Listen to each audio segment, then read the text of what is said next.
1400 বিমান ও সেনাবাহিনীর সদস্যকে হত্যা করা হয় এবং একতরফা বিচারে শত শত সৈনিককে ফাঁসিতে ঝোলানো হয়েছিল, এমনকি লাশ পর্যন্ত দেয়া হয়নি, যা কখনো প্রকাশ পায়নি। কি ঘটেছিল 77-এর 2 অক্টোবর, কেন ঘটেছিল, আর কেনই বা গণফাঁসি, এসব নিয়ে আজকে কথা বলবো। আমাদের সঙ্গে আছেন ডিবিসি নিউজের সম্পাদক জাহিদুল আহসান পিন্টু এবং রাষ্ট্রপক্ষের আইনজীবী মাহমুদ আল বাশার। আপনাদের দুজনকে স্বাগত জানাচ্ছি সংবাদ যুগে।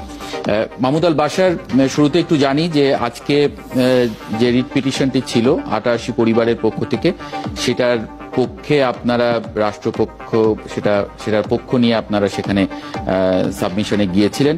মানে কি সাবমিশন ছিল ওই রিটের এবং কি আদেশ পাওয়া গেল? ধন্যবাদ আপনাকে। আমি প্রথমে একটা বিষয় পরিষ্কার করে নেই যে যারা ক্ষতিগ্রস্ত পরিবার তারা হচ্ছে এই মামলার রিট পিটিশনার এবং ওনাদের আইনজীবী আদালতে এটা মুভ করেছেন। আর আমরা রাষ্ট্রপক্ষ এই বিষয়ে যেহেতু 5 জনকে এখানে রেসপন্ডেন্ট করা হয়েছে, এখানে ডিফেন্স মিনিস্ট্রি আছে, স্বরাষ্ট্র মন্ত্রণালয় আছে, আইন মন্ত্রণালয় আছে, আমাদের চিফ আর্মি অফিসার উনি আছেন এবং বিমান বাহিনীর প্রধান আছেন। তো তাদের পক্ষ থেকে আমরা রাষ্ট্রপক্ষ আদালতে তাদের যে আর্গুমেন্ট আছে সেগুলো আমাদেরকে জবাব দিতে হয়েছে।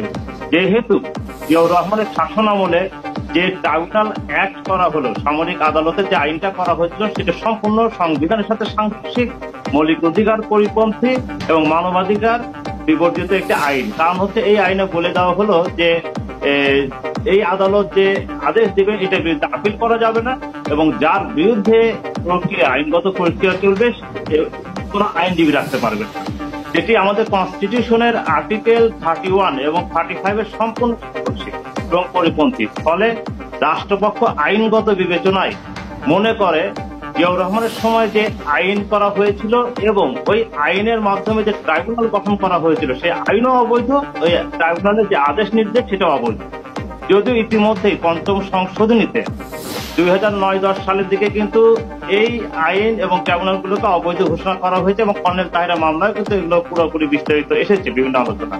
তবে এই অবৈধ ট্রাইব্যুনালে যে শাস্তিগুলো দেওয়া হয়েছিল সেই শাস্তিগুলো কিন্তু কার্যকর হয়ে গেছে।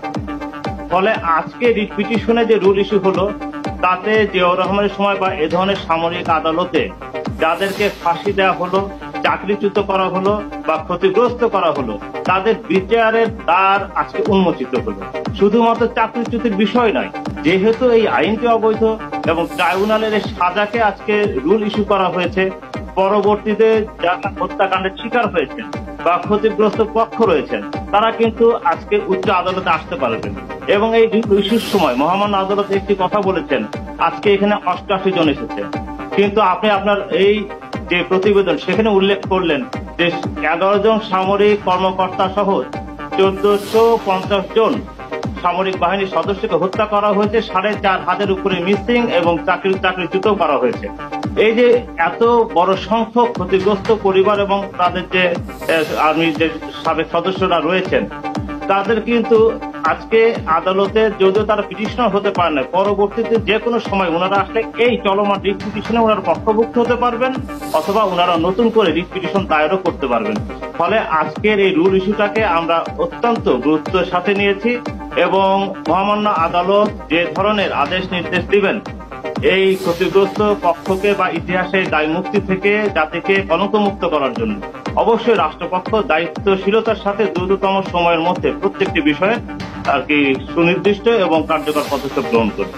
জি, মাহমুদ আল বাশার, এই যে আদালত জানতে চাইলো, মানে কাদের কাছে জানতে চাইলো, এখানে কাদের মানে বিবাদী করা হয়েছে? আমি উল্লেখ করেছি এখানে 5 জন রেসপন্ডেন্ট রয়েছেন। এখানে প্রতিরক্ষা মন্ত্রণালয়ের সচিব মহোদয় আছেন, এখানে স্বরাষ্ট্র মন্ত্রণালয় এবং আইন মন্ত্রণালয়ের সচিব মহোদয় আছেন, সেই সাথে আমাদের সেনাবাহিনীর প্রধান এবং বিমান বাহিনীর প্রধান। কারণ বেশিরভাগ যারা ভিকটিম ছিলেন, যাদেরকে হত্যা করা হয়েছে বা চাকরিচ্যুত করা হয়েছে, তারা কিন্তু বিমান বাহিনীর সদস্য ছিলেন এবং ওনাদের শুধু চাকরিচ্যুত করে ক্ষান্ত হয়নি, তাদের অনেকের লাশ পর্যন্ত পাওয়া যায়নি। তো আমরা একটু আশ্চর্য হয়েছি, ওনারা যে আবেদনটা নিয়ে মহামান্য আদালতে এসেছেন সেখানে কিন্তু ওনারা ইনকোয়ারি চান নাই বা এই যে হত্যাকাণ্ড হলো সেটা কিন্তু ওনারা বিচার চান নাই, শুধু চাকরিচ্যুতির বিষয়টি আজকে উন্মোচিত হলো। কিন্তু ভবিষ্যতে আমরা আশা করব যে যারা ক্ষতিগ্রস্ত পরিবার আছেন বা সদস্য আছেন, হয়তোবা যেহেতু আজকে একটা শুভ সূচনা হয়েছে, পরবর্তীতে এই বিষয়গুলো হয়তো আদালতের দ্বারস্থ ওনারা হবেন অথবা উপযুক্ত কর্তৃপক্ষ এই বিষয়গুলো বিবেচনা করবে। মানে বিচার চাওয়ারই তো অধিকার ছিল না সেখানে, আপনি নিজেই উল্লেখ করেছেন। সেখানে এখন তো একটা যদি আদালত থেকে একটা দ্বার খোলে। জাহিদুল হাসান পিন্টু, এটা নিয়ে আপনি কাজ করেছেন ২৬ বছর আগে, ধারাবাহিক রিপোর্ট পত্রিকায় প্রকাশিত হয়েছিল আপনার, এবং এটা নিয়ে আপনি পরবর্তীতে বই আকারেও বেরিয়েছে এই তথ্যগুলো, এবং সেখানে আপনি অনেকের সাক্ষাৎকার এবং এই বিদ্রোহের সময়কার, বিদ্রোহের আগে পরে এবং যারা ক্ষতিগ্রস্ত পরিবার তাদের অনেকের সঙ্গে আপনি কথা বলেছেন, সাক্ষাৎকার নিয়েছেন।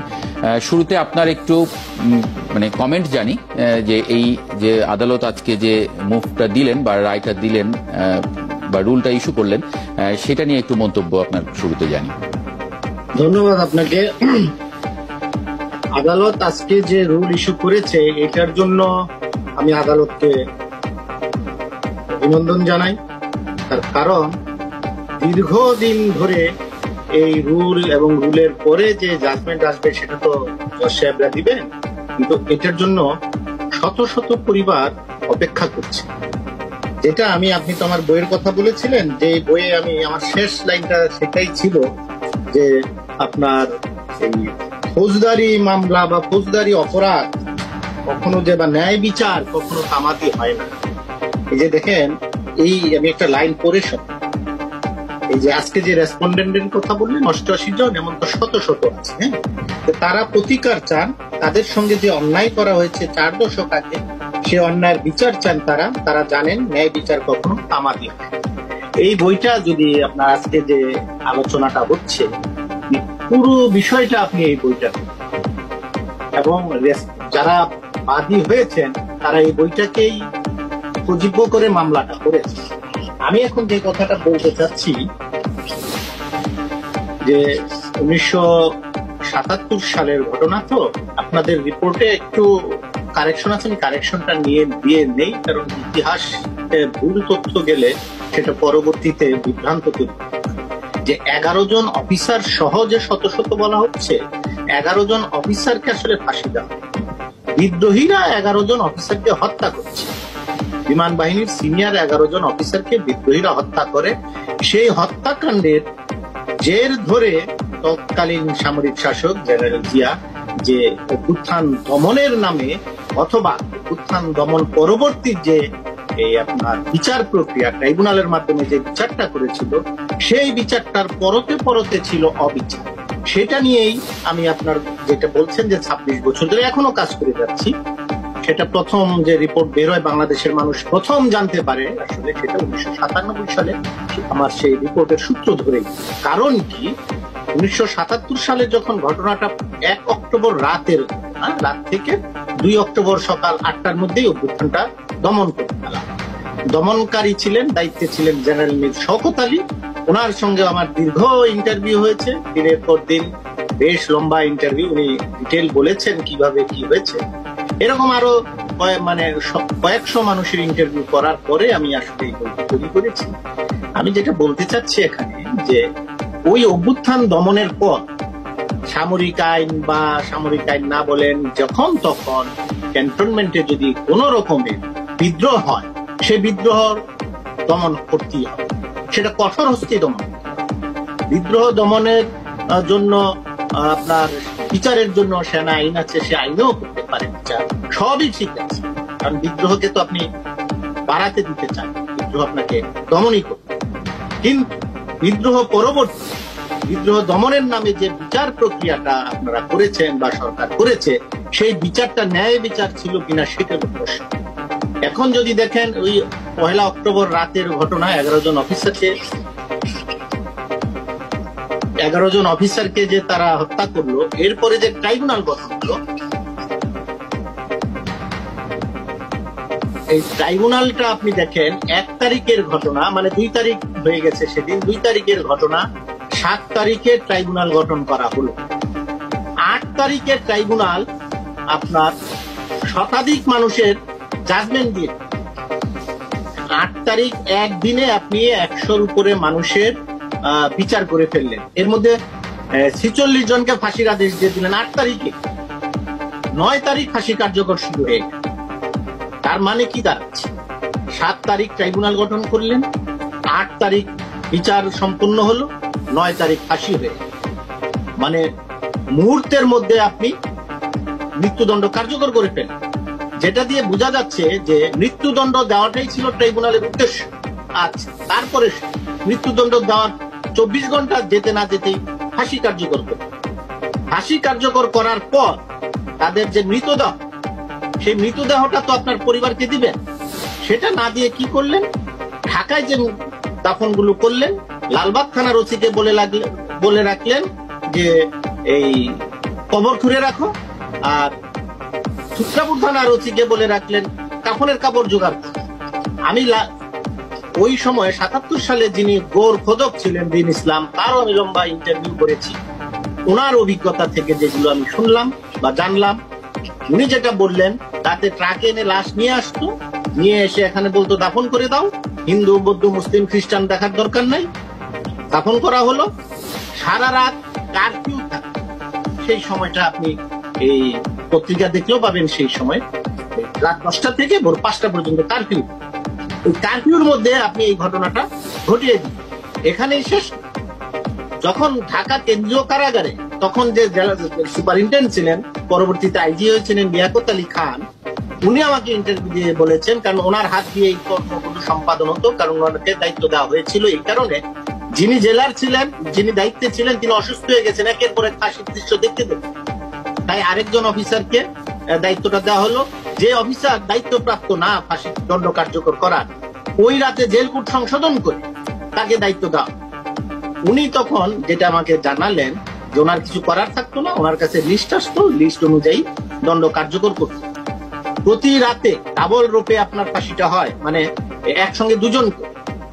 এখন রাত 12টা যদি ফাঁসি শুরু হয়, ওর 4টা পর্যন্ত আপনার 4 ঘন্টায় 2জন করে ফাঁসি দিতে পারেন প্রতি ঘন্টায়। এই কারণে যে আপনাকে 30 মিনিট ঝুলিয়ে রাখতে হয় মৃতদেহ, আপনি সেই সুযোগ দিচ্ছেন না। কারণ যদি ঝুলিয়ে রাখেন তাহলে আপনার সারা রাতে কয়েকজনকে ফাঁসি দিতে পারবেন, 5 জন 6 জন 7 জন 8 জন 10 জন 12 জন 15 জন তো পারবেন না।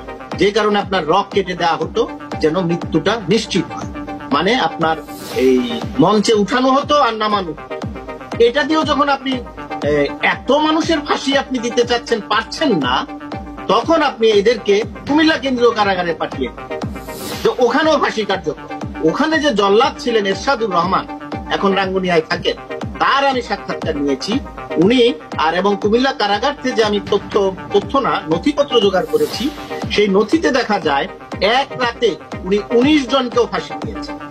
এটা বাস্তবে সম্ভব না, কিন্তু সম্ভব ঘটিয়েছেন কিভাবে? ওই যে মঞ্চে উঠালেন, দড়ি ঝুলালেন, মৃত্যুদণ্ড হলো, রক কেটে দিলেন।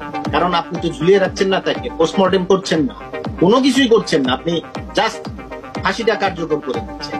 এই ফ্যামিলিগুলো জানতে পারলো না যে কোথায় ফাঁসি হলো, কার ফাঁসি হলো, কেন ফাঁসি হলো, তারা কোথায়। যেই ফ্যামিলির মেম্বাররা আজকে আপনার এই মামলার বাদী, তারা কিন্তু কিছুই জানতেন। তাদের কাছে চিঠি গেল 78 সালে যে আপনার ছেলে অথবা আপনার স্বামী অথবা আপনার ভাই যে মিসি, খুঁজে পাওয়া যাচ্ছে না, অস্ত্র নিয়ে পালিয়েছে, অথবা ট্রাইব্যুনাল তাদেরকে শাস্তি দিয়েছে, কি শাস্তি দিয়েছে বলে নাই, অথবা এটাও বলেছে কাউকে মৃত্যুদণ্ড দেওয়া হয়েছে, কবে দেওয়া হয়েছে কাউকে কিছু জানানো। এই জায়গায় যদি শেষ হতো তাও কিন্তু একটা কথা ছিল। এখানে দেখেন আরেকটা লাইন আমি এখানে বলে নেই, এই ঘটনা যেটা আপনার ডেপুটি অ্যাটর্নি জেনারেল সাহেব বললেন যে ট্রাইব্যুনালগুলোতে ফাঁসি হতো, ফাঁসির আদেশ হতো, সেই ট্রাইব্যুনালটা যে গঠন করা হলো যে 7 তারিখ, সেটার আমি বিজি প্রেস থেকে যে নিয়ে আসলাম, সেখানে দেখলাম এটা 14 তারিখ একটা ইস্যু হয়েছে। সেখানে আবার সংশোধন আনা হয়েছে। সংশোধনটা কি? প্রথম সংশোধন আপনার আপিল করা যাবে, দ্বিতীয় সংশোধন ভিকটিম বা আসামি কোন আইনজীবী নিয়োগ করতে পারবে। এখানে আরো একটি যুক্ত করা হলো আপনার এই মামলায় আরেকটা, আমার ঠিক এখন মনে পড়ছে না, আরো একটা সংশোধন আনা হয়েছিল, যাই হোক পরে মনে পড়লে বলবো।